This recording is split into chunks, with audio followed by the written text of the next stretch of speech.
நமது கலாச்சாரம், நமது பண்பாடு எப்போதும் நம்முடன் நீடித்து இருக்கும். சப்ஸ்கிரைப் திலக்.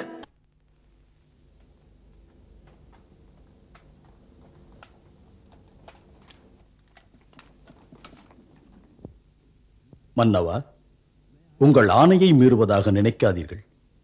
இன்று கூட என் தந்தையிடமிருந்து செய்தி வந்தது. என்னை உடனே புறப்பட்டு வரச் சொல்லி எழுதியிருக்கிறார். அப்படியா யுதாஜித்? உன் தந்தை எழுதியதை அறிந்த பிறகும் நான் உன்னை நிறுத்தி வைப்பது உகந்ததல்ல. என்ன செய்கிறது? இப்போதே உன்னை அனுப்பவும் இஷ்டமில்லை. தேவி கைகேயின் அபிப்பிராயம் கூட நீ இங்கு சில நாள் இருக்க வேண்டும் என்பதுதான். மன்னர் சொல்வது போல் எனக்கும் கூட ஆசைதான். ஆனால் இன்று தந்தையிடமிருந்து இன்னும் ஒரு செய்தியும் வந்த பிறகு என் விருப்பத்தை வலியுறுத்தவில்லை. வணக்கம். எங்களை அழைத்தீர்களா தந்தையே? ஆம்பர்தா, உன் மாமா யுதாஜித் சொல்லுகிறார், இன்றே நீ கேக்கை தேசம் புறப்பட வேண்டுமாம். இன்றையா? ஏன் மாமா, அப்படியானால் உங்களுக்கு அயோத்தி அழுத்து விட்டதா? அப்படி ஒன்றும் இல்லை பரதா. உன்னுடைய தாத்தா தான் உடனே புறப்பட்டு வர வேண்டும் என்று செய்தி அனுப்பியிருக்கிறார். பரதா, உன் தாத்தாவுக்கு உடல்நிலை சில நாளாக சரியா இல்லை. உன்னை உடனே அவர் பார்க்க ஆசைப்படுகிறார். மாமா, இன்றே கேகே நாடு புறப்பட வேண்டிய அவசரம். நீங்கள் இருவரும் சென்று அன்னை கௌசல்யாவையும் சுமித்ராவையும் வணங்கி விடை பெற்று வாருங்கள். அம்மா, அதற்கு முன் ராமண்ணாவிடம் போய் விடைபெற வேண்டும். நல்லது.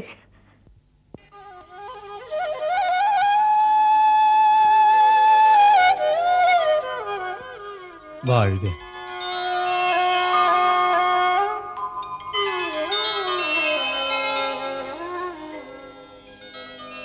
உங்களிடம் விடைபெற வந்திருக்கிறோம் அண்ணா. நானும் சத்ருகுணனும் மாமாவுடன் புறப்படுகிறோம். உங்களுடைய மாமன் அல்லவா? மறுத்தாலும் கூட்டிக் கொண்டுதான் செல்வார். சரி, சென்று வாருங்கள். சில நாள் அங்கிருந்து விட்டு வாருங்கள். உங்களை விட்டு பிரிந்து இந்த பரதன் ஒரு நாள் இருப்பதென்பது முடியவே முடியாது. ஒருவனுக்கு உயிரும் உடலும் உண்டல்லவா? என் உயிர் இங்கே நினைவென்ற வடிவில் உங்களோடு இருக்கும். உடல் தாத்தாவின் கட்டளையை மதித்து கேகே தேசம் செல்லும். பிரபு, இந்த திருவடிகளை விட அந்த சொர்க்கம் எனக்கு பெரிதல்ல. உன் பிரிவை என் மனமும் தாங்கவில்லை. பெரியவர்கள் அழைத்தால் போக வேண்டும் அல்லவா? உண்மையில் பரதா, உன்னுடன் வருவதற்கு எனக்கும் விருப்பமாக இருக்கிறது. என்னையே கேட்கிறேன், பரதனை பிரிய முடியுமா என்று. அப்படியானால் புறப்படுங்கள், எனக்கும் சந்தோஷம்.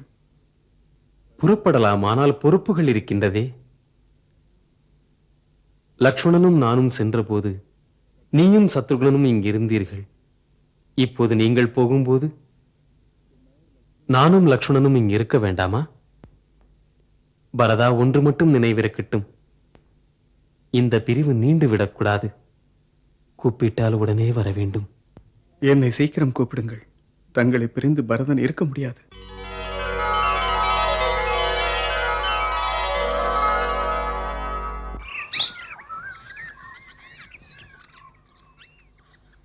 முனிவரே, போக விடை கொடுங்கள் என்று கேட்கும் போதெல்லாம் தசரத மன்னர் எதையோ காரணம் காட்டி என்னை தடுத்து விடுகிறார். இப்படி அவர் தடுப்பதற்கு தங்கள் ஆலோசனையும் ஒரு காரணமாயிருக்கும் என என் சந்தேகம். ஆம் முனிவரே, அயோத்தி அரசனைப் போல இந்த வசிஷ்டனுக்கும் தங்களை அனுப்ப மனம் வரவில்லை. மனப்பூர்வமாக எனக்கும் புறப்பட விருப்பமில்லை. உங்களையும் ஸ்ரீராமனையும் கண்டு கழிப்பதை விட பிறர்க்கரிய பெரும் பேறு வேறு என்ன இருக்கிறது? முனிவருக்கு இது புரியாததல்ல. நான் புறப்படும் நேரம் நெருங்கிவிட்டது. ஆகையால் தாங்கள் மன்னரிடம் சொல்லி கிருபை கூர்ந்து என்னை அனுப்பி வைப்பதற்கு ஏற்பாடு செய்யுங்கள். உங்களுக்கு விடை தருவது என்பது கடினம் முனிவரே. உங்கள் திருவிரலால் தான் இன்று சூரிய வம்சத்தின் கீர்த்தி கொடி ஜகஜோதியாக ஜொலிக்கிறது. விடைபெற வேண்டுமென்று உங்கள் கருத்தை வலியுறுத்தி உங்கள் அருளாட்சியிலிருந்து எம்மை ஒதுக்கி விடாதீர்கள். என்னால் ஏதும் தவறு நிகழ்ந்திருந்தால் மறந்து விடுங்கள். உங்கள் தயாள குணத்தால் மன்னித்து விடுங்கள். ஆனால் அயோத்தியை மட்டும் விட்டு செல்லாதீர்கள். பூஜைக்குரியவரே, இந்த மாநகரே உங்களுடையது. என்னையும் என் மைந்தர்களையும் என் ஆட்சியை செயல்படுத்துபவர்களையும் தொண்டர்களாக மதித்து இங்கேயே இருந்து எங்களை வழிநடத்துங்கள். அரசே, இந்த முனிவனைச் சுற்றிலும் உங்கள் அன்பு என்ற வலிமையான வலையை விரித்து விட்டீர்கள். அதனால் இந்த முனிவனுக்கு கூட பாசபந்தங்கள் தலை தூக்குகின்றன. அரசே, இதுதான் சமயம். பாசமென்ற விலங்கை பக்குவமென்ற வாளால் வெட்டுவதற்கு. தமது கடமைகளை முழுவதுமாக முடித்துவிட்ட பிறகு ஒரு மனிதன் விருப்பங்களை ஒடுக்கி ஆசைகளை அடக்க தாமதித்து விட்டால் சபலங்கள் அவனையே விழுங்கிவிடும். மாயை அவனை மறைத்துவிடும். பிரம்மர்ஷி, தாங்களே மாயையை கண்டு நடுங்கினால் எங்களைப் போன்ற சாதாரண மனிதர்களின் கதி என்ன ஆவது? தாங்கள் மனிதனாக நடமாடும் ஒரு தெய்வம். அன்று உங்களுடைய தபோபலத்தினால் எங்கள் வம்சத்து மாமன்னர் திருசிங்குவிற்காக அந்தரத்திலே ஒரு அதிசய உலகத்தை படைத்தீர்களே. அப்படியெல்லாம் அதிசயங்களை படைத்தேன் என்று பாராட்டுகிறாயே, உன் பாராட்டுக்குரிய முனிவன் பாதாளத்தில் விழுந்தேன். அன்று மேனகையைக் கண்டு மோகம் கொண்டேன் நான். என் தபோபலத்தை அழிப்பதற்கு நினைத்தான் இந்திரன். அரசே, என் கதை உலகத்திற்கு ஒரு படிப்பினையாகும். சாதனையின் சிகரத்தை அடைந்து விட்டாலும் சாதனையாளன் அடக்கமாக இருக்க வேண்டும். இல்லை என்றால் சரித்திரமே மாறிவிடும்.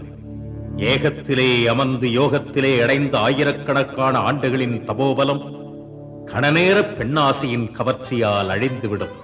சலனம்தான் என்னை சரிய வைத்தது.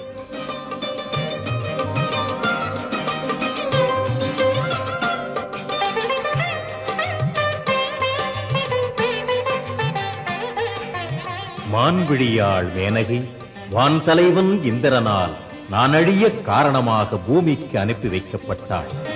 நான் தபோபலத்தால் உயர்ந்திருந்த நேரம் என் உள்ளும் புறமும் ஒரு பெருமிதம்.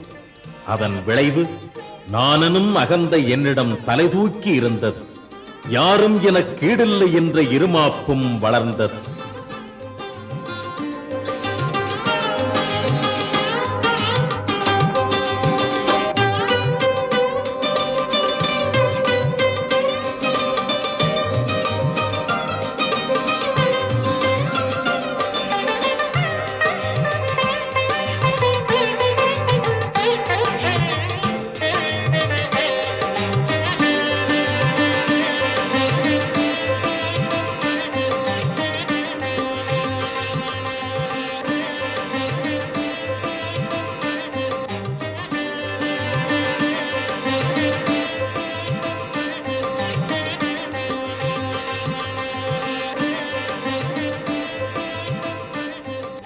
அகந்தையின் எல்லையில் இருந்த நான் அழகியின் கையசைவிலே கருத்திழந்தேன். எல்லாம் தெரிந்தும் கூட இனக்கவர்ச்சி என் மனக்கிளர்ச்சியை தூண்டியது. அந்த கணநேரச் சபலம் ஆயிரம் ஆண்டுகளின் தபோபலத்தையே தகர்த்து விட்டது. மாயை வலிமை மிக்கது அரசே. அது அழகு வடிவில் வந்து மனிதனை அழிக்கிறது. என்னை நீங்கள் புகழும் பொழுதெல்லாம் என் மனதில் அகங்காரம் புயலாக எழுகின்றது.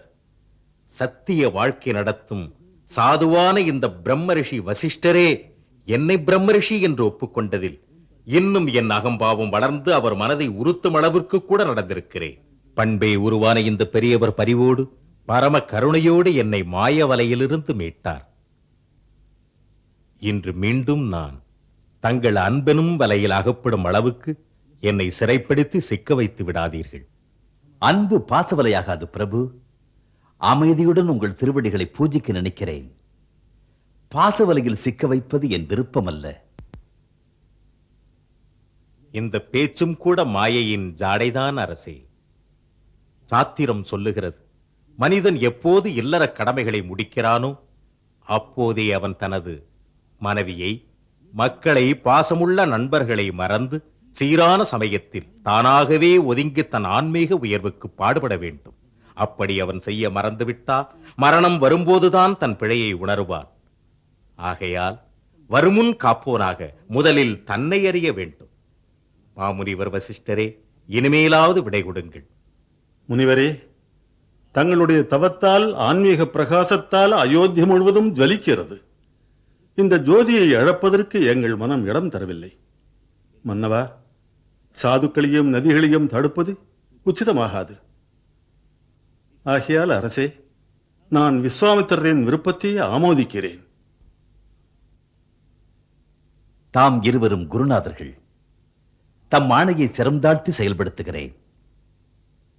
குருதேவா, ஆரிய சுமந்தரிடம் பிரம்மரிஷியின் பயணத்திற்கு ஆக வேண்டியதை செய்யச் சொல்லுங்கள். நலம் உண்டாகட்டும்.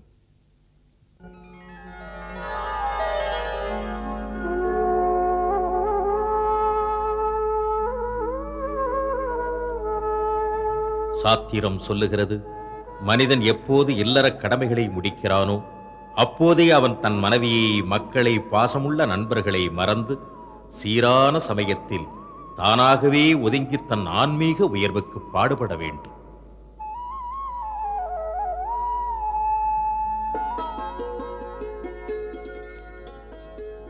அப்படி அவன் செய்ய மறந்துவிட்டால் மரணம் வரும்போதுதான் தன் பிழையை உணர்வான். ஆகையால் வருமுன் காப்போனாக முதலில் தன்னை அறிய வேண்டும்.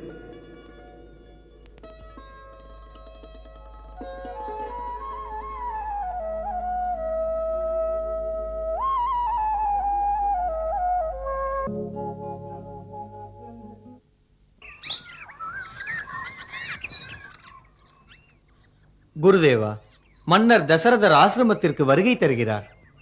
மன்னர் தசரதரா? ஆசிரமத்திற்கா?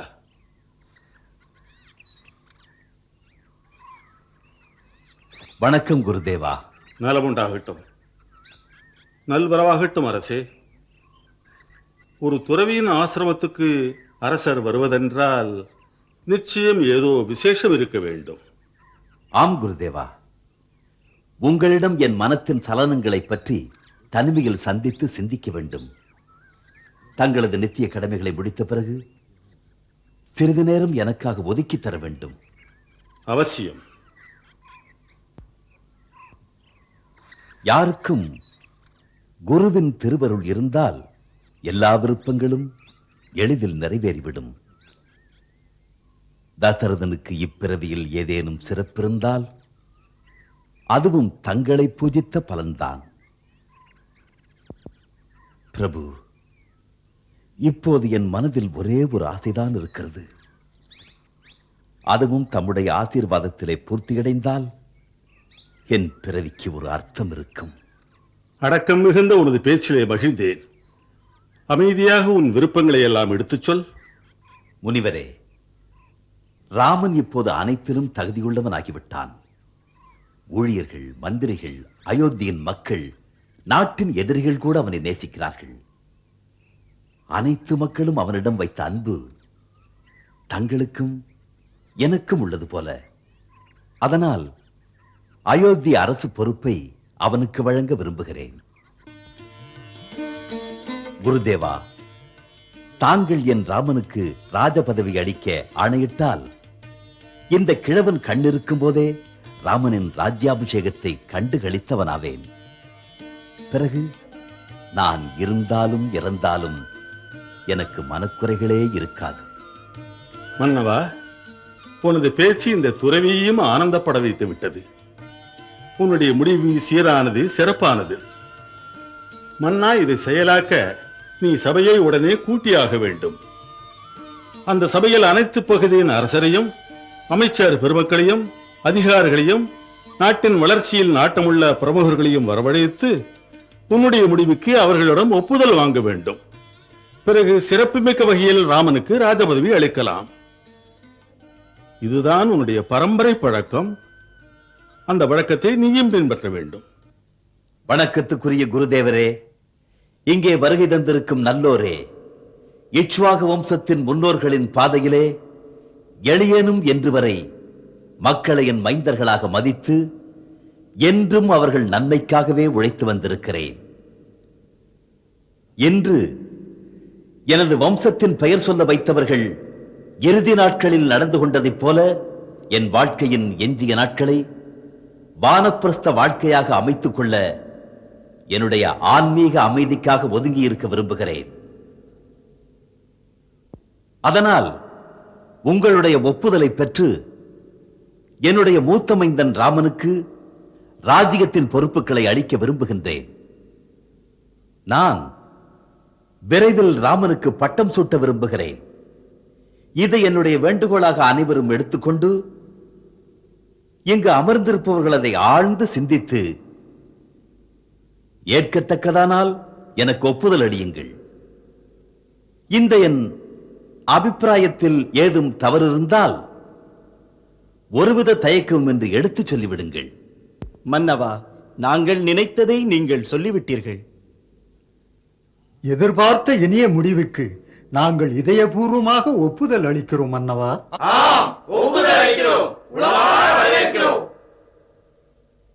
ஏன் ஏன் வரவேற்கிறீர்கள்? ஏனென்றால் மன்னனே மக்கள் முன் தன் முடிவை வைத்தான். இது மரியாதை பிரச்சனை. அதனால் அனைவரும் அதை மதித்து ஏற்கிறீர்கள் இல்லையா? சமுதாயம் எதற்காக ராமனை ஏற்றுக்கொள்ள இணங்குகிறது அதை அறிய விரும்புகிறேன். ராமன் வாய்மையின் வடிவம், வலிமையின் உருவம், சீலத்தின் சிகரம். மென்மையான உள்ளம், மேன்மையான எண்ணம். மக்களின் துயரங்களில் பங்கேற்று பொறுப்போடு பணியாற்றும் வீரர். தாயினும் சிறந்தது நாடென்று நினைப்பவர். நாட்டினை காக்கும் நல்லவர், வல்லவர். ராமனிடத்தில் தோழனின் எளிமையும் தெய்வத்தின் கருணையும் கலந்திருக்கிறது. இதுதான் அவன் சிறப்பிலும் சிறப்பு. இது ஒரு நல்ல அரசனுக்குரிய இலக்கணமும் கூட. மக்களுக்கு தெய்வத்தைப் போல அவன் துணை இருக்க வேண்டும். ஒரு தோழனைப் போல அவர்கள் துன்பத்தை களையவும் வேண்டும். இத்தனை சிறப்புகளையும் கொண்ட ராமனுக்கு அரசனாவதற்கு ஏற்ற தகுதி இருக்கிறது. மன்னவா, இன்று சபையே அவனை பாராட்டி நிற்கிறது. இனி ராமனை இந்த அவைக்கு அழைத்து வரச் செய்து இங்கு எடுத்த முடிவை அவனிடம் சொல்ல வேண்டும். ஆரிய சுமந்திரரே, சொல்லுங்கள் அரசே. ராமனை ராஜசபைக்கு அழைத்து வர செய்தி அனுப்புங்கள். ராஜ்யசபைக்கு வர வேண்டுமா? எதற்காக? அதை ராஜசபைக்கு வந்ததும் முறைப்படி அவர்கள் தெரிவிப்பார்கள். ராஜகுமாரர் உடனே அங்கு வர வேண்டும். அதுதான் மன்னரின் கட்டளை. மன்னரின் கட்டளை ராஜ்யசபைக்கு வா என்று. தவறு ஏதாவது நிகழ்ந்து விட்டதா? இல்லை இல்லை, அப்படியொன்றும் இருக்க முடியாது. ஏதோ அவசர ராஜகாரியமாக இருக்கலாம். தேவி சரியாக சொன்னார்கள் ராஜகுமாரா. ராஜசபையில் பங்கேற்க வந்த சாமந்தர்களும் அமைச்சர் பெருமக்களும் குருசீலரும் மக்களின் விசேஷ பிரதிநிதிகளும் முக்கிய முடிவெடுத்திட கூடியிருக்கிறார்கள். அதுதான் உங்களை உடனே வரச் சொன்னார்கள்.